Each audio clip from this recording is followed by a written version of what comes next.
Recently, here on my channel, I conducted a poll. Over 5,000 people condemned Muhammad's relationship with Aisha. About 100 people said that they wanted to condemn Muhammad, but were unable to because they're Muslims. It seems that Muhammad's logic, Aisha's 9, and that's fine, isn't acceptable in the modern world. When Muslims try to defend Muhammad having sex with a 9-year-old girl, they come up with all kinds of excuses. Here's one of my favorites. Aisha became a scholar and narrated many hadith. And that's true. In fact, her narrations are some of my favorites. Aisha says several times that she scratched semen off of the clothes of Muhammad with her fingernails.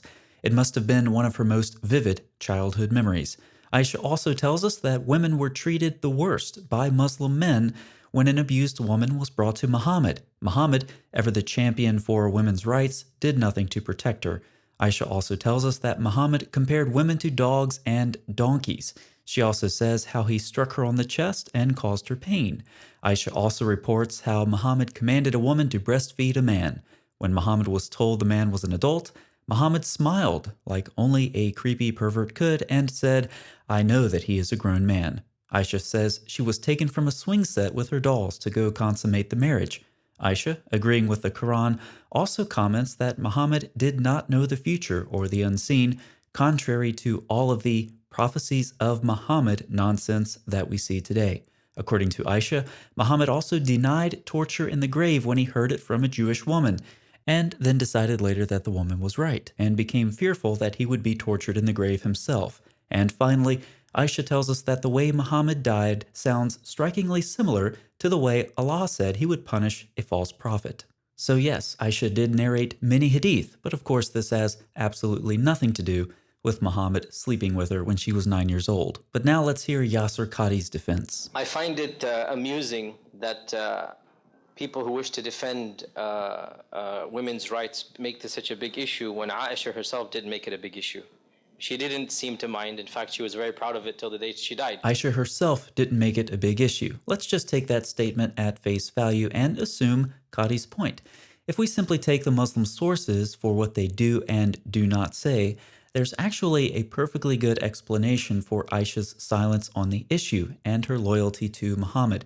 This explanation is in what's popularly known as Stockholm Syndrome, which can be defined as follows. Stockholm Syndrome is a term used to describe the positive bond some kidnap victims develop with their captor. Social scientists debate whether Stockholm Syndrome is a standalone psychiatric condition or not. That debate doesn't concern us in this video. What does concern us is the behavior that victims display. Let's look at an article in the Journal of Child Sexual Abuse, starting with the abstract. This article, based on an analysis of unstructured interviews, identifies that the emotional bond between survivors of child sexual abuse and the people who perpetrated the abuse against them is similar to that of the powerful bidirectional relationship central to Stockholm Syndrome, as described in 1994. Aspects of Stockholm Syndrome could be identified in the responses of adult survivors of child sexual abuse, which appear to impact on their ability to criminally report offenders.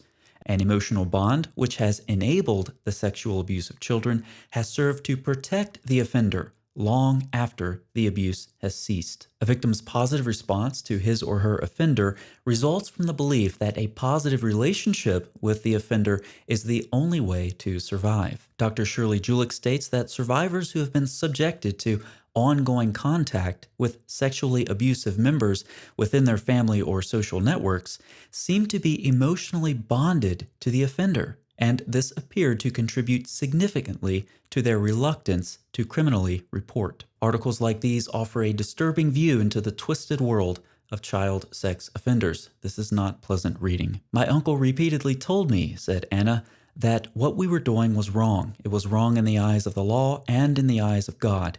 He said that on Judgment Day, God would forgive us both, but if anyone found out what was happening, he would go to jail.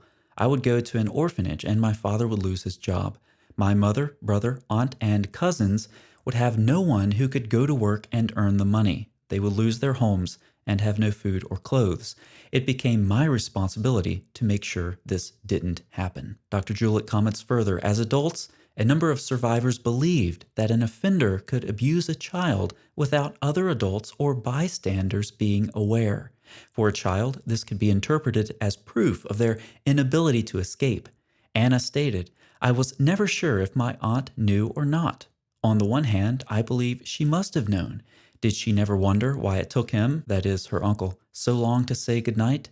On the other hand, I know that these people, the offenders, are so plausible. They hide it so well. We underestimate how clever they are." Anna was around 8 years old when she was being abused by her uncle, who took an extra long time to tell her goodnight, and she's one of the few who stepped forward to tell her story. Does that mean that what her uncle did to her was okay before she spoke out about it, when she was being molested in her bed, and then left to reflect on what happened to her for the rest of the night and the rest of her life? In the bigger picture, estimates say that less than 10% of girls who are sexually assaulted under the age of 18 report sexual abuse. Does that mean that 90% of what violators do to girls under 18 is okay, because only 10% of them report it, and the rest, to use Yasser Qadhi's phrase, don't make it a big deal? The story of Anna is just one example, giving us a brief look into the twisted minds of perverted people like her uncle. This is necessary to prevent Muslims from distancing themselves from the horror of what the hadith explicitly say Muhammad did: had sex with a 9-year-old girl. So just keep switching your brains off, Muslims, and saying whatever nonsense you want to try to defend your prophet. It doesn't matter how dumb it is, how immoral, how self-contradictory, how much it flies in the face of what we know about sex abuse and psychology. Just throw something out there. Any explanation will do. The honor of your prophet is on the line, and when the stakes are that high, the cognitive dissonance of the Muslim world is on full display for everyone to see.